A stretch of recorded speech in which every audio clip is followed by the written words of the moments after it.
कैसे होता है। तो इस वीडियो के अंदर अपना अगला स्कोरिंग और इंपॉर्टेंट चैप्टर सेमीकंडक्टर फिजिक्स, जिसके अंदर हम अलग अलग पीवाईक्यूज को डिस्कस करेंगे, अलग अलग इंपॉर्टेंट टॉपिक्स को डिस्कस करेंगे। तो बिना देरी के स्टार्ट करते हैं। पहला क्वेश्चन आपके सामने आ रहा है, ट्राई करो इसे। ये हमारे अगले चैप्टर सेमीकंडक्टर्स का पहला क्वेश्चन आपके सामने, ट्राई करो इसे।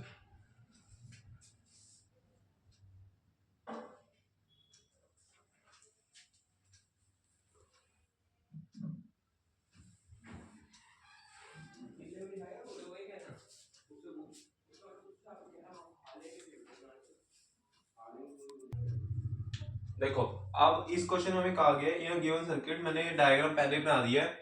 The current I through the battery will be. अब देखो, यहाँ पे हमारे पास यहाँ पे तीन डायोड्स दे रखे हैं, साथ में रेजिस्टर वगैरह दे रखा है, वोल्टेज वगैरह जो भी है, ठीक है। अब इसमें हमें क्या करना है, हमें इसमें से करंट आई जो निकल रहा होगा वो बताना है। इसकी डायरेक्शन देख लेता हूँ, और ये आई, ठीक है, ऐसे ये आई बताना है हमें। तो वो कैसे बताएंगे, सबसे पहले देखो फॉरवर्ड बायस और रिवर्स बायस कौन से हैं। तो देखो, इसका तरीका होता है, अगर मैं ये वाली साइड है इसको नेगेटिव मान लिया करो, और ये वाली साइड को पॉजिटिव मान लिया करो। इसे पॉजिटिव मान लिया मैंने, इसे नेगेटिव मान लिया, इसे नेगेटिव मान लिया, इसे पॉजिटिव मान लिया। मतलब ऐसा कोई जरूरी नहीं है, मतलब ये ना एक तरीका होता है। और ये नेगेटिव, ये पॉजिटिव। अब चेक करो, नेगेटिव के साथ क्या नेगेटिव जुड़ा हुआ है, पॉजिटिव के साथ पॉजिटिव जुड़ा हुआ है। अगर ऐसा है तो फॉरवर्ड बायस है, नहीं तो रिवर्स बायस है। तो अब ये देखो, ये नेगेटिव के साथ नेगेटिव जुड़ा है, पॉजिटिव के साथ पॉजिटिव जुड़ा है, इसका मतलब ये फॉरवर्ड बायस्ड है। यहाँ पे नेगेटिव के साथ पॉजिटिव जुड़ा है, यहाँ पे पॉजिटिव के साथ नेगेटिव जुड़ा है, इसका मतलब ये रिवर्स बायस्ड है। ये नेगेटिव के साथ नेगेटिव जुड़ा है, पॉजिटिव के साथ पॉजिटिव जुड़ा है, ये फॉरवर्ड बायस्ड है। इस और रिवर्स बायस में क्या होता है, ये वाला अब एक ओपन वायर की तरह काम करेगा,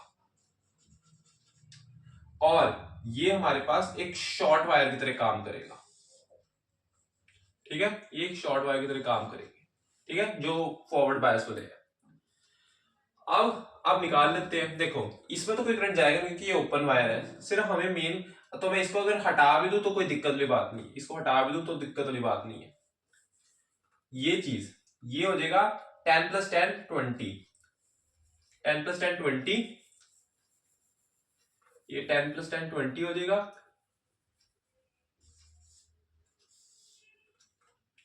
और ये 10 ओम ही रहेगा, ठीक है। तो इसमें जब मैं इक्विवेलेंट रेजिस्टेंस निकालूंगा, वो आएगी R equivalent is equal to 10 into 20 upon 20 + 10, ये आ जाएगा 200 अपॉन 30, 20 अपॉन 3 ओम। और अगर मैं इसमें ओम्स लॉ लगाऊं, V is equal to I R, ये आ जाएगा 10, आई कितना है, आई तो पता करना, चलो 20 अपॉन 3, तो यहां से कितना बनेगा, I is equal to 1.5 ampere, ठीक है। तो कौन सा ऑप्शन सही आ रहा है, ये ऑप्शन सही आ रहा है, देख लो। अगला क्वेश्चन आपके सामने है, ट्राई करो।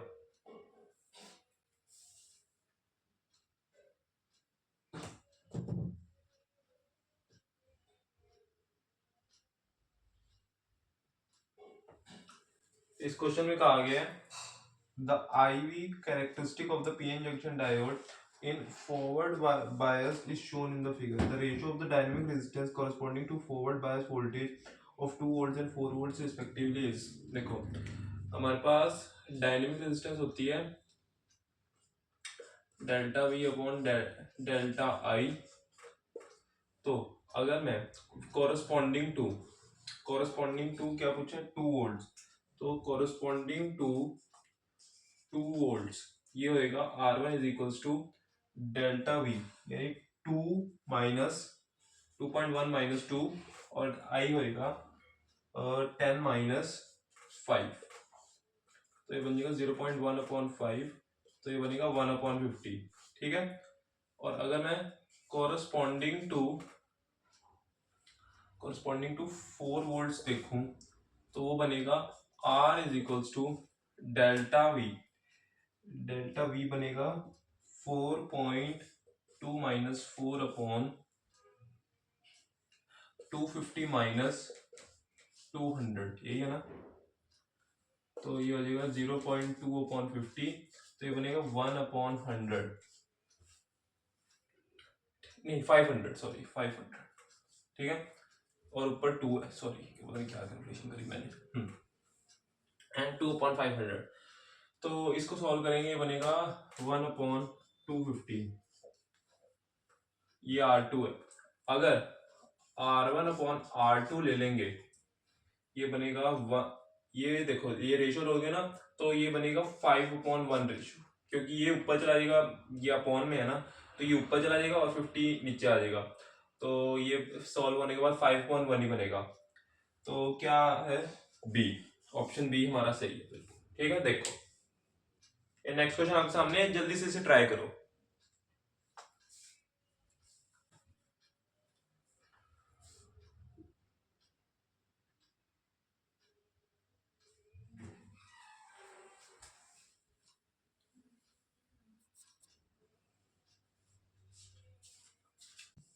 देखो ये जीरो डायोड का एक बढ़िया क्वेश्चन, इसमें क्या रखा है, zero diode is connected to a battery and a load as shown below, the current I, IZ, IL are respectively. मैंने पहले सर्किट बना दिया टाइम बचाने के लिए।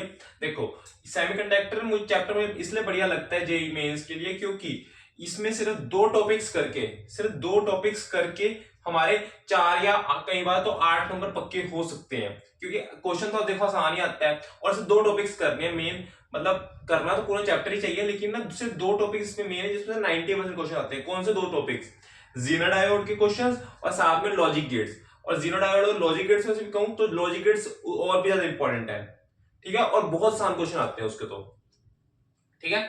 तो ये जीरो डायोड का बढ़िया क्वेश्चन है। देखो क्या करना है, हमसे कहा गया है कि हमें आईएल, आईजेड, आई निकालना है। तो देखो अब ये वीजेड है, जीरो वोल्टेज कितनी है 10, यानी इसके आसपास 10 वोल्टेज होगी। अगर इसके आसपास 10 वोल्ट है, ये पैरेलल में है, तो यहाँ पे भी 10 ही होगी, यहाँ पे भी 10 ही होगी। अगर मान लो यहाँ पे मैं इसके आसपास मैं यहाँ पे क्या लगाऊं, मैं यहाँ पे लगा लेता हूं नोडल एनालिसिस, ठीक है, 60 0 0 0 है, और इसके आसपास हमें दिख रहा है कि ये पैरेलल में है कि 10 होनी चाहिए, तो यहाँ पे हमारी ये 10 ही बन रही है, तो यहाँ पे भी 10 ही होगी, यहाँ पे 0 है, तो इसके आसपास 10 है, इसके आसपास 10 है, तो हमारी नोडल एनालिसिस सही बन गई, ठीक है। अब हम सारी चीजें निकाल लेते हैं। देखो यहाँ पे मुझे वोल्टेज डिफरेंस पता है और आर हमें पता है, तो यहां से बनेगा I L is equals to 10 - 0/2 k ohm, 2 k ohm यानी 2000, तो यहां से बन जाएगा 1/200, है ना। तो इसको सॉल्व करने में बनेगा 0.05 यानी कि 5 मिली एम्पियर, ठीक है। तो यहाँ पे आईएल निकल गया। अब मैं क्या निकाल लेता हूं, अब किसी और को निकाल लो, किसको निकाल ले, आई को निकाल ले, आई को निकाल लेते हैं। देखो आई निकालने के लिए ये हो जाएगा 60, आई निकालने के लिए 60 - 10, 60 - 10/4000, ये हो जाएगा 50/4000, तो ये कट गया, ये बन गया 1 बाय कितना बना, 1/80 आई थिंक, 1/80 आई थिंक बनेगा, है ना। तो सॉल्व कर लो। तो यहां से इसे मिली एम्पियर में कन्वर्ट करना पड़ेगा। मिली एम्पियर में कन्वर्ट करने के लिए मैं क्या करूंगा, ऊपर नीचे 10 - 3 से, ऊपर नीचे 10 - 3 से मल्टीप्लाई कर दो, ऊपर नीचे 10 - 3 से मल्टीप्लाई कर दो, और यहाँ पे 10 - 3 का मतलब है, 10 - 3 का मतलब है 1000/80 इंटू 10 - 3, तो ये से सॉल्व करने पे बनेगा ये बन जाएगा कितना, 1 2 और 5 आई थिंक, ये 1 मिनट मैं क्या कर रहा हूँ, पता नहीं क्या करता था मैं, 1 मिनट डिवीजन कर ही लेते हैं ज्यादा, अब हमें डिवीजन करने में दिक्कत भी आती है कई बार, हर बार नहीं हो पाती। ये हो जाएगा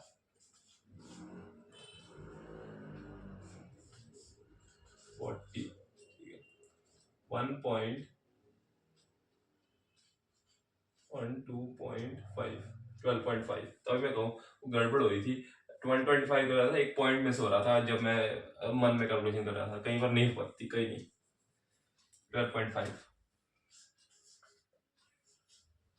12.5 मिली एम्पियर। ठीक है, तो ऐसे ऑप्शन आ भी रहे हैं कि नहीं, एक बार चेक कर लो। हाँ आ तो रहे हैं, देख लेते हैं एक बार। अब क्या बचा, आई निकाल लिया, आई एल निकाल लिया, आई जेड बचा। ठीक है, आई जेड बचा, तो आई जेड निकाल देते हैं, क्या दिक्कत है। आई जेड निकालने के लिए देखो, आई जा रहा था, फिर यहाँ पे करंट बढ़ गया, यहां से जा रहा था 12.5, आई एल कितना बना था, आई एल बना था 5, आई एल बना था 5, तो यहाँ पे कितना जाएगा है, आई जेड जाएगा 12.5 माइनस 5 यानी कि 7.5। ठीक है, तो कौन सा ऑप्शन आ रहा है, आई आ रहा है 12.5, आई जेड आ रहा है 7.5 और ये आ रहा है आई एल आ रहा है 5। ठीक है, तो कौन सा ऑप्शन आ रहा है, डी ऑप्शन से आ रहा है। देखो, अगला क्वेश्चन आपके सामने, ट्राई करो।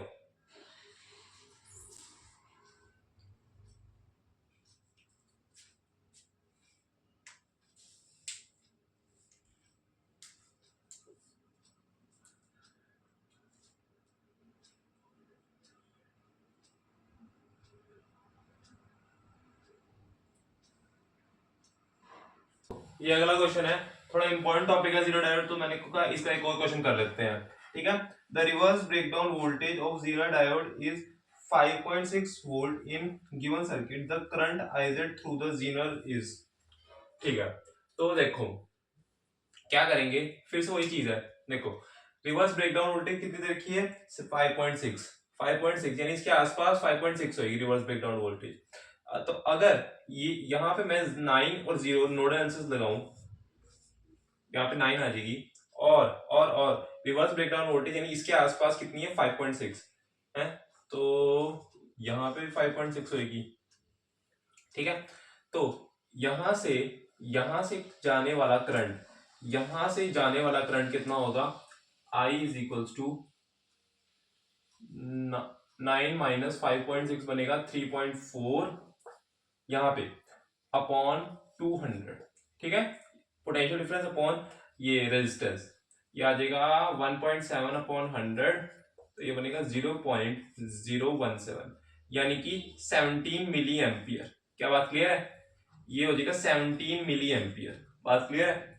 अब यहाँ पे निकाल लो, है यहाँ पे मुझे दिख रहा है, तो ये हो जाएगा 5.6 माइनस 0 अपॉन 800, तो यहाँ पे 8 और 56 कटता दिख रहा है, ये हो जाएगा 0.7 अपॉन 100 यानी कि 0.007 यानी कि 7 मिली एम्पियर, तो ये हो जाएगा 7 मिली एम्पियर।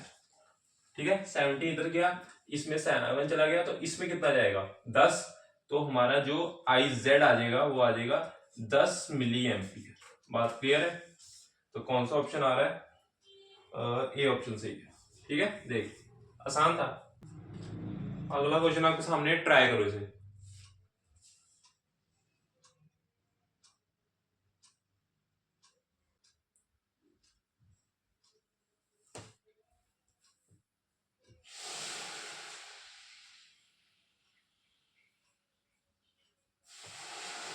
अब इस क्वेश्चन में हमसे कहा गया है, identify the semiconductor devices whose characteristic are given below in order first, second, third, fourth.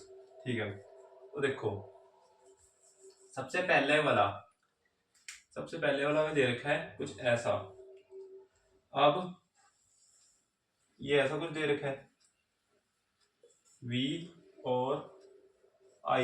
अब ये जो चीज होती है ना, ये सिंपल डायोड को डिनोट करती है, सिंपल डायोड। आप देखो तुम सेमीकंडक्टर्स जब पढ़ते हो, हैं सेमीकंडक्टर्स जब हम पढ़ते हैं, अच्छा ये बात तुमने देखी होगी कि एक टाइम तक जब हम VI का कर्व बनाते हैं, V वर्सेस I का जो भी I वर्सेस V का जो भी है ना, I वर्सेस V का जो कर्व बनाते हैं, वो एक टाइम तक तो ओम्स लॉ को फुलफिल करता है कंडीशन को, उसके बाद उसकी कंडीशन को फुलफिल नहीं करता, वो स्ट्रेट लाइन नहीं जाता, कुछ कुछ बेंड होने लग जाता है ना, कुछ ऐसे ही होता है, कुछ कुछ ऐसे ही होता है, तुमने पढ़ा होगा। एंड तो टेम्परेचर वगैरह की बातें जब होती हैं, टेम्परेचर वगैरह की बातें होती हैं, लेकिन यहाँ पे अब यहाँ पे वही चीज हो रही है। देखो यहाँ पे वही चीज हो रही है। हम जब वी आई करेक्टरिस्टिक बनाते हैं, वो कैसा होता है, कुछ ऐसा जा रहा होता है, ये थोड़ा सा ऐसे आ गया, ये टच नहीं हो रहा होता है, ऐसे हल्का सा बस, हल्का सा जैसे मतलब टेंजेंट की तरह, टेंजेंट पूरा तो नहीं कि बिल्कुल ऐसे होके ऊपर निकल जाता है, और यहाँ पे हल्का सा यहाँ से इससे दूर होके ये पूरी ब्रेकडाउन वोल्टेज होती है, यही होता है काम। लेकिन अब इसमें ब्रेकडाउन वोल्टेज की बातें करी ही नहीं है, इसमें देखो ग्राफ में ब्रेकडाउन वोल्टेज की बातें करी नहीं है, सिर्फ ये बना रखा है, तो ये सिंपल डायोड होगा, ठीक है। लेकिन इससे अगली जो बात कही है, अगली बात क्या कही है,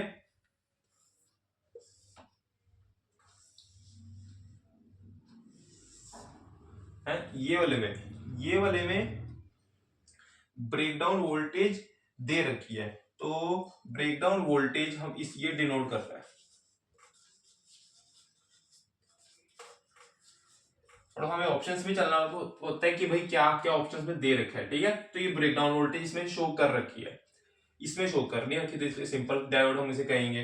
अगले में ये हमारे पास एक मिनट,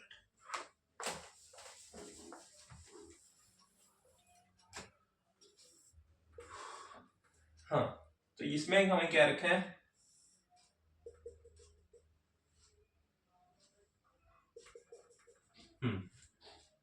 तो इसमें हमें क्या रखा है, तो अब हमारे पास कौन कौन से ऑप्शन है, एलडी एलडीआर या फिर क्या, एलडीआर या सोलर सेल, एलडीआर या सोलर सेल में से एक होना चाहिए।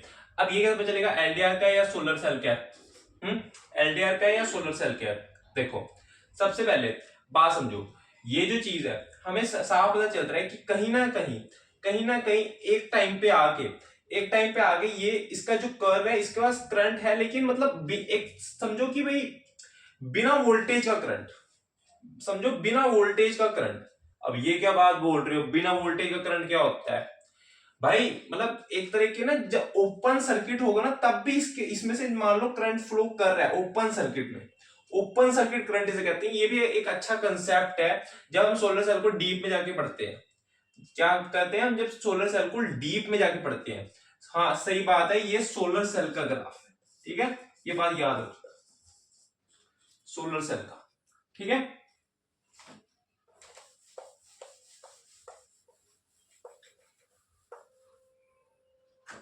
अगर सोलर सेल और ये सब डिवाइसेस पे डिटेल्ड वीडियो चाहिए तो कमेंट्स में एक बार लिख देना, अगर तुम्हें सच में जरूरत हुई तो मैं बना दूंगा इस पे वीडियो, ठीक है, कोई दिक्कत वाली बात नहीं ऐसी।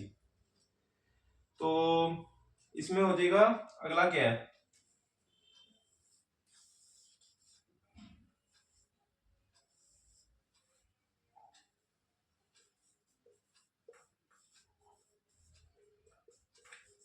इंटेंसिटी ऑफ लाइट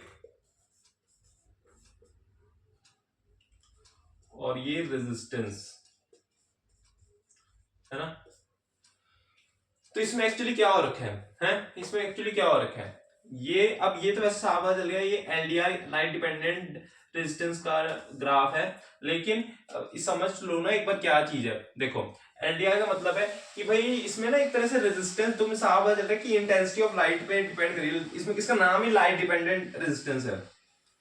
तो इंटेंसिटी पे तो ये डिपेंड करेगा ही, देखो इंटेंसिटी पे डिपेंड करेगा ही, लेकिन कहीं ना कहीं मुझे क्या पता चल रहा है कि जब इंटेंसिटी कम है तो रेजिस्टेंस ज्यादा होगी, है ना, इस ग्राफ से मुझे साफ पता चलता है, जब ना इंटेंसिटी कम होगी तब रेजिस्टेंस ज्यादा होगी, है। तो बस इसमें यही है, बाकी हमें ये जो इसके पैरामीटर्स है एक्स एक्सिस और वाई एक्सिस को देख के वो साफ पता चल रहा है कि एलडीआर पे ही बनेगा, है ना। ये तो हम ऑप्शन में थोड़ा सा वहां पे ये कॉमन सेंस का भी हम यूज करना पड़ता है कि कई बार हम ऑप्शन एलिमिनेशन से भी आंसर इसमें निकाल सकते हैं, ठीक है।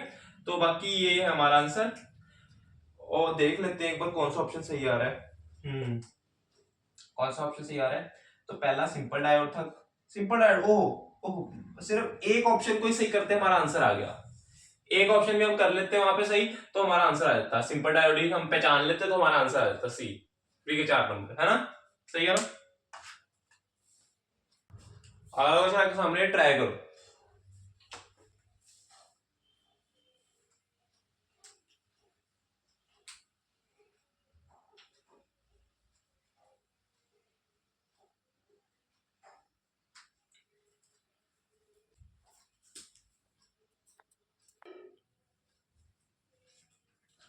अब ये लॉजिक गेट्स का सवाल है, बहुत ही इंपॉर्टेंट क्वेश्चन है। इस टाइप के क्वेश्चन बहुत रिपीट होते हैं, ठीक है? तो देखो, तो यहाँ पे मुझे क्या क्या रखा है, देखो कि for the following circuit and a given input A and B, choose the correct option option for output Y. यहाँ पे एक लॉजिक गेट दे रखा है, इनपुट ए और बी के ग्राफ्स बना के दे रखे हैं, हमें वाई का ग्राफ बनाना है। सिंपल, क्या करेंगे, सबसे पहले इसको ना एक बूलियन अलजेब्रा की इक्वेशन में कन्वर्ट करेंगे। तो ये देखो, ये हमारे पास एक और गेट है, इसके आगे बबल लग रखा है, तो ये बन जाएगा ए कॉम्प्लीमेंट, और ये हमारे पास कोई बबल नहीं है, तो यहाँ पे बी रहेगा। यहाँ पे ये हमारे पास एक एंड गेट है, इसके आगे बबल है, तो ये बन जाएगा, सबसे पहले ये अगर हमारे पास बबल ना होता तो ये बनता ए कॉम्प्लीमेंट डॉट बी, लेकिन यहाँ पे बबल भी है तो इसके ऊपर होल कॉम्प्लीमेंट आएगा। होल कॉम्प्लीमेंट आएगा, इसका क्या मतलब हुआ, होल कॉम्प्लीमेंट आएगा, इसका मतलब इसको हमें थोड़ा सा और सिंप्लीफाई करना पड़ेगा। सिंप्लीफाई करने के लिए हमारे पास एक ही बहुत ही शानदार लॉ है, इधर इधर सॉल्व करते हैं, रुको इधर सॉल्व करते हैं। ए कॉम्प्लीमेंट डॉट बी, हाँ मैं कह रहा था इसके लिए, इसको सॉल्व करने के लिए हमारे पास एक बहुत ही शानदार लॉ है, जिसको हम कहते हैं De Morgan law. De Morgan law कहता है कि अगर हमें कॉम्प्लीमेंट को दो डॉट वाली चीजों के बीच में बांटना है, तो उसे अंदर वाली चीज को पहले मुझे प्लस में कन्वर्ट करना पड़ेगा। तो ये आ जाएगा ए प्लस बी होल, ये कॉम्प्लीमेंट बट गया, तो ये हो जाएगा ए प्लस बी कॉम्प्लीमेंट। क्या बात क्लियर है? ये हो गया। अब देखो, ये ग्राफ को सॉल्व करने के लिए सबसे पहले क्या किया करो, ग्राफ सॉल्व करने के लिए पहले इसकी ऊपर वैल्यूज लिख लिया करो। ये हो गया 0, ये 0, ठीक है? इसकी पहले वैल्यूज लिख लिया करो, ठीक है? 0, ये 1, ठीक है? ये 1 1 0 1 0 0, ये हो जाएगा, ये क्या हो जाएगा 1 0 1 1 0, ठीक है? अब सॉल्व करते हैं। तो देखो, ए में 0 आ रहा है, बी में 0 आ रहा है, लेकिन इसका कॉम्प्लीमेंट हमें लेना पड़ेगा 1, 0 प्लस 1 1। तो अगर y यहां से स्टार्ट हो रहा है तो इसकी कुछ वैल्यू 1 आएगी यहाँ पे, ठीक है? एक काम करते हैं, 1 0 लिख लेते हैं, उसके बाद आराम से ग्राफ बना लेंगे, ठीक है? तो फटाफट पहले हम ना सारी वैल्यूज लिख लेते हैं। 0 प्लस, अब b के ना सारे कॉम्प्लीमेंट लेने हैं, ये बात याद रखना, b के सारे कॉम्प्लीमेंट लेने हैं। अब तुम्हारे में एक और ऑप्शन है, जहां b कॉम्प्लीमेंट लेना है, तो चाहो तो तुम ना इसका ग्राफ उल्टा करो, लेकिन इतना झंझट क्यों पड़ जाए, सिंपल इक्वेशन से चलो ना, क्या ना, वरना क्वेश्चन लंबा चला जाएगा, क्या दिक्कत है ना? वरना तुम्हारे पास ये ऑप्शन है, या इसका उल्टा बना लो यहाँ पे बी कॉम्प्लीमेंट का, क्या, ये भी तुम्हारे पास ऑप्शन है, ठीक है?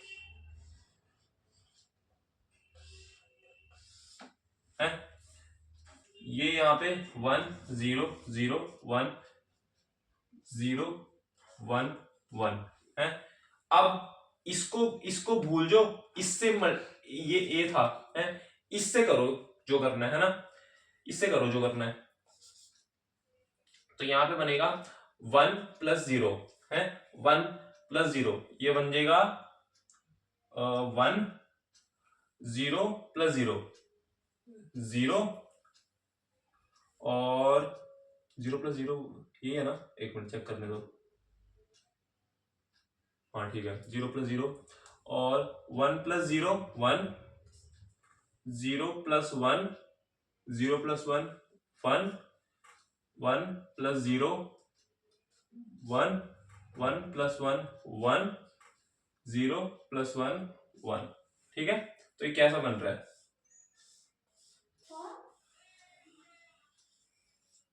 ठीक है? ऐसा बन रहा है। अब मर्जी थी तुम्हारी, तुम बी कॉम्प्लीमेंट लगा के सिर्फ सीधा बना सकते थे, या पहले बी कॉम्प्लीमेंट का ग्राफ बना के उसे ए से प्लस कर सकते थे, मर्जी है तुम्हारी, दोनों बातें सही है, दोनों से आंसर सही आएगा, बस कैलकुलेशन सही रखना है, मतलब कैलकुलेशन तुम्हारी एनालिसिस सही रखना, ठीक है? बाकी दोनों मेथड सही है, ठीक है? तो यहाँ पे आ जाएगा यहाँ पे हमारे पास y का ग्राफ आ जाएगा, तो ये कौन सा ऑप्शन आ रहा है, ये मेरे ख्याल डी आ रहा है। अगला क्वेश्चन आपके सामने ट्राई करो।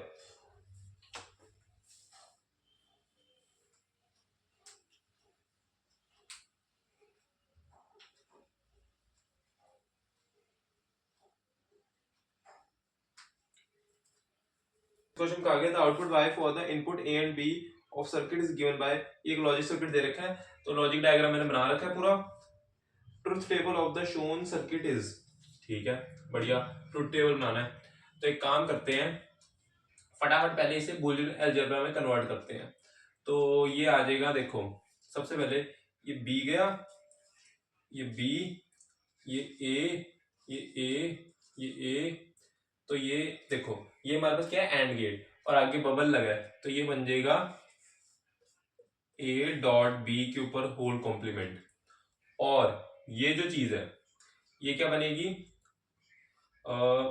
ये बन रही है a dot b whole complement, तो a dot b whole complement, ये नैंड गेट एंड गेट है या ये एंड गेट ही है, ठीक है, होल कॉम्प्लीमेंट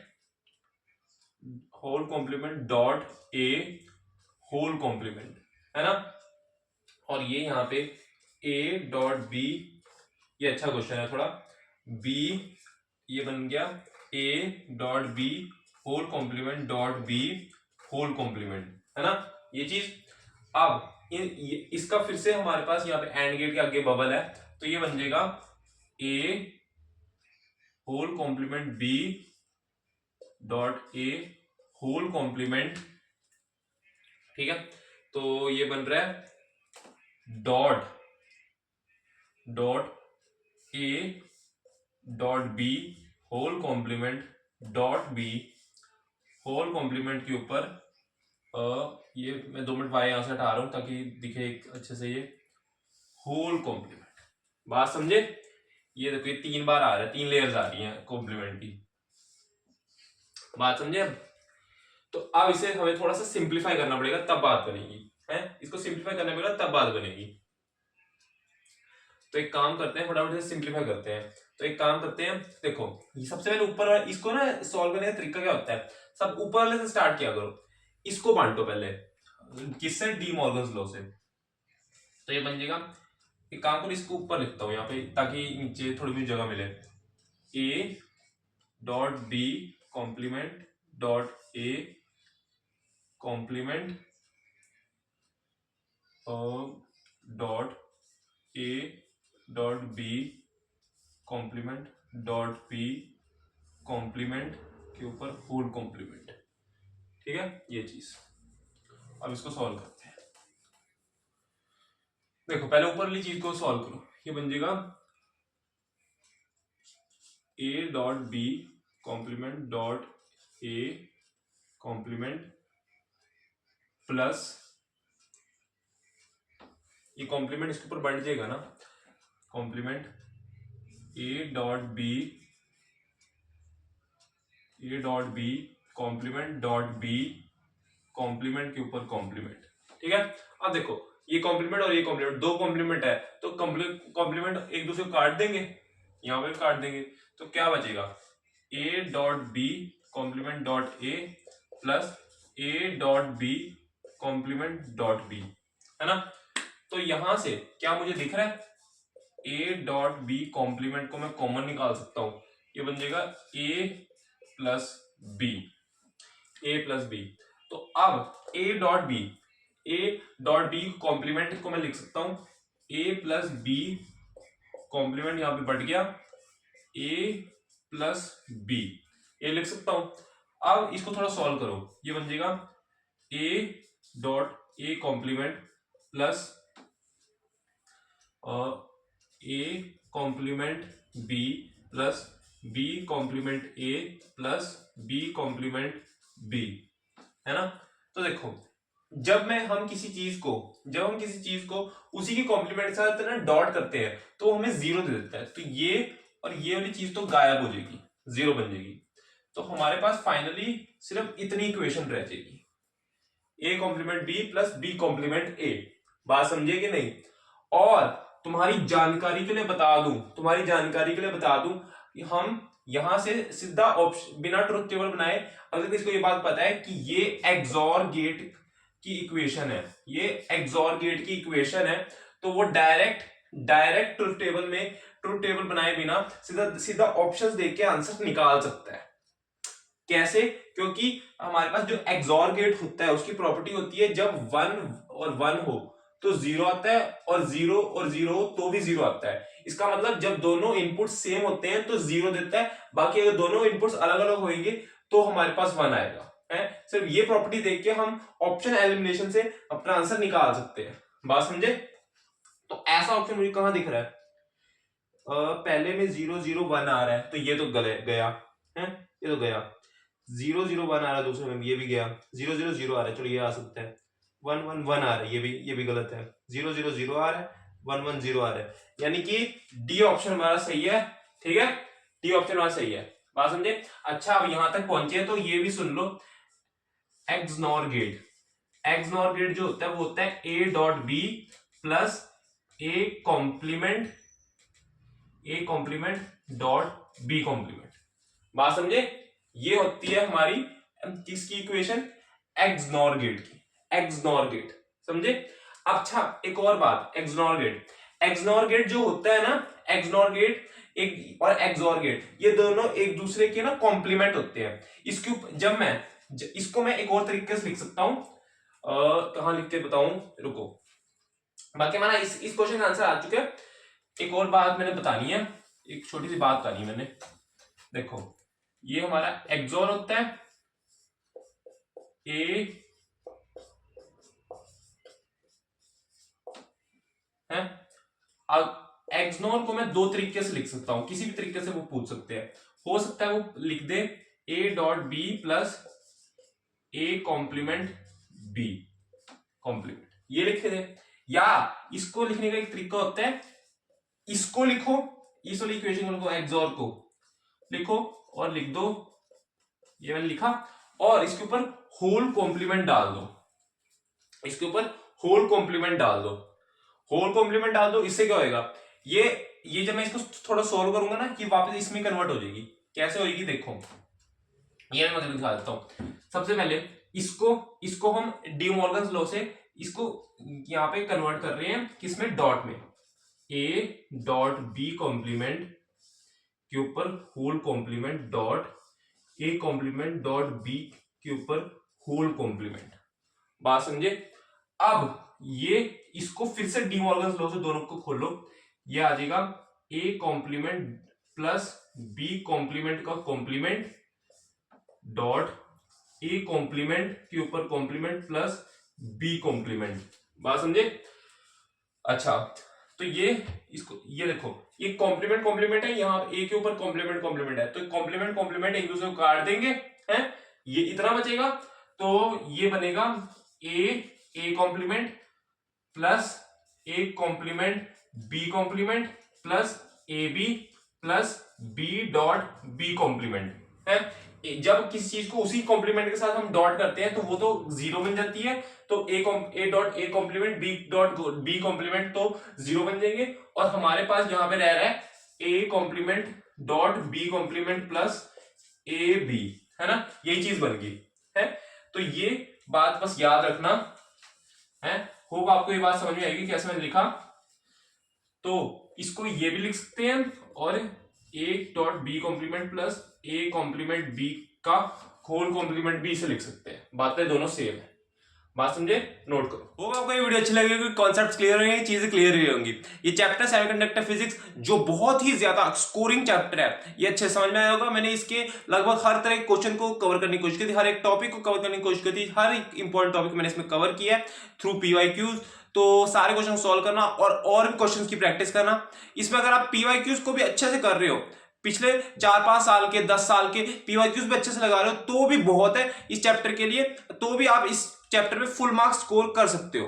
ठीक है, बाकी इसमें जो क्वेश्चन आपको मैंने बताया समझ में आएंगे, चीजें क्लियर होंगी, कॉन्सेप्ट्स क्लियर होंगे। अगर ये वीडियो अच्छी लगी तो वीडियो को लाइक कर देना, चैनल सब्सक्राइब कर देना। Okay, thank you.